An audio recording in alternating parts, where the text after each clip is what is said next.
Hello guys, my name is Sharmin, and today in this video we will be looking at the simple selectors in CSS, that is name, class and ID. This video is for those who are very new or who are beginner with CSS. Okay, if you guys already know what name, class and ID selectors are, then this video is not for you guys because you guys already know, and even if you wish you can watch this. But yeah, if you are a complete beginner, this video will really help you a lot. So yeah, let's start with name, and then we will see the class selector, and then we will see the ID selector.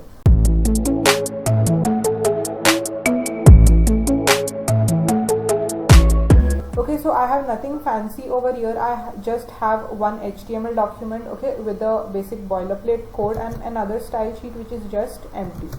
Okay, so what we will do is we will have three H1s over here. First, let's say, hey, I am the first one.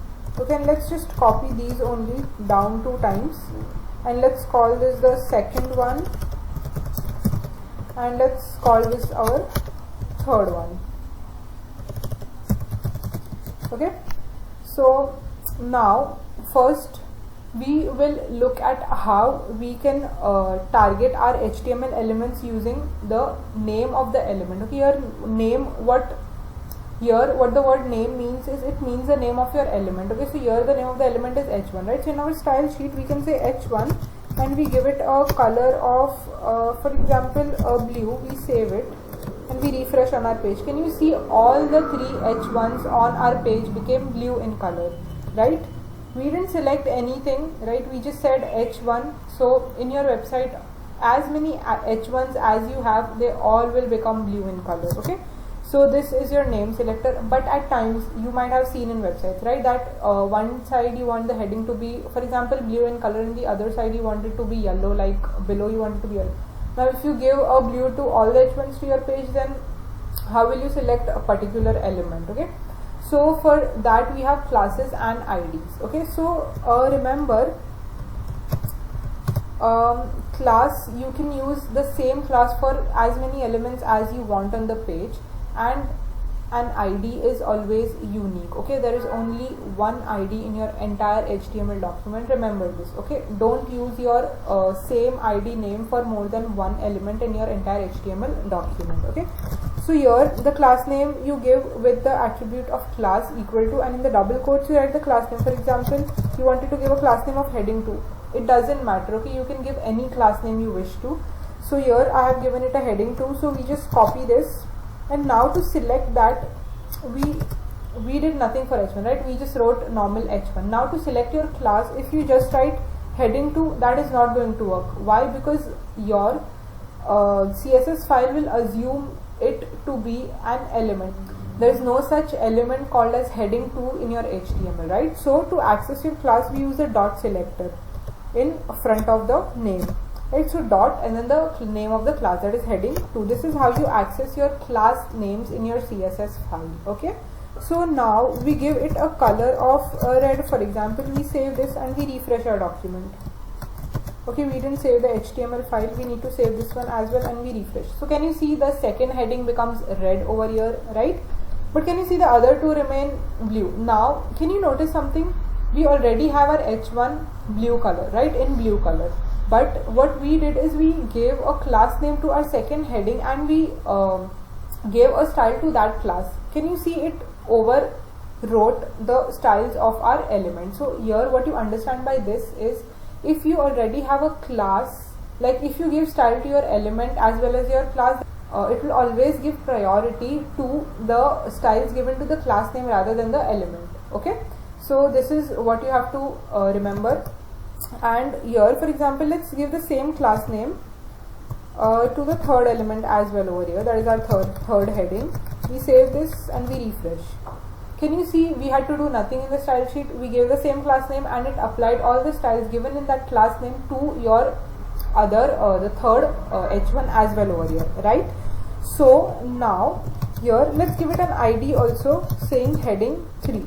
Now how do you give an ID? You use the ID attribute equal to double quotes and then the name of the ID you wish to write. Okay, just remember that your ID is always unique in your entire page. Okay, don't repeat the same ID name with any other element in your entire document. Okay, you might think that why is this so and why do you have to do this? I know it won't make real sense to you right now, but as you start building websites and as you really understand how things work in HTML and CSS, you will come to know why there is a difference between class and ID.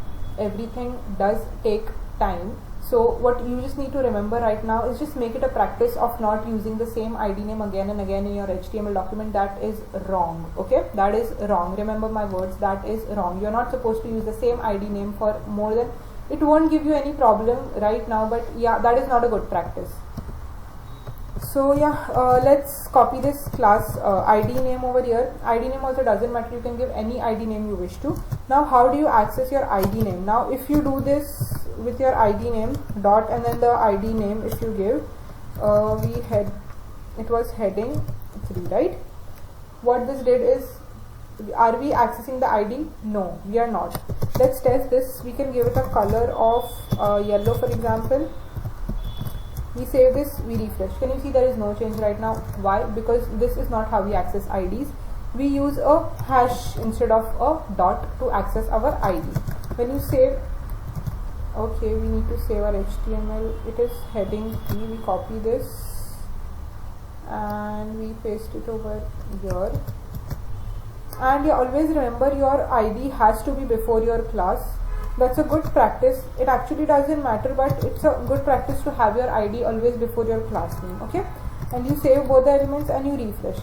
Now can you see your third heading becomes yellow in color because we access our IDs using the hashtag.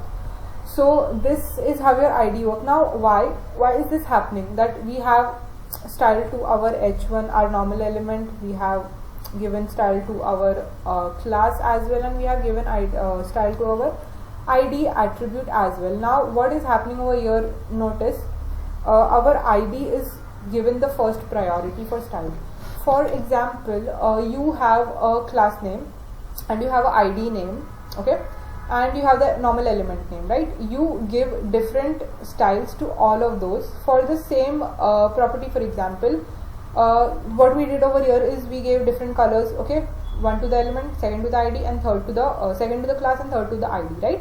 But what it did is it gave priority to your ID, right? It will apply the styles which are inside of your ID first, and if it doesn't find an ID, then it will go for a class, and if it doesn't find a class, it will go for the element style. And if there is no element style also mentioned, then it will take up the default styles which are given by the browser itself. Okay, so this is how your name, class and ID selectors work. I hope you guys understood. If you are a complete beginner, then do keep these things in mind. The first thing is just, you know, I don't usually do this, like I don't give a universal style using my element directly, like except for those A's and stuff where you don't want the text decoration and stuff. You can just define them universally on the top of your document, but just avoid doing, like, according to me, like I avoid doing that. I don't do that. I don't use directly the element to give styles, because that creates problem when you have real huge websites to build. The second thing I would say is do not use ID more than once in your entire document, okay, HTML document.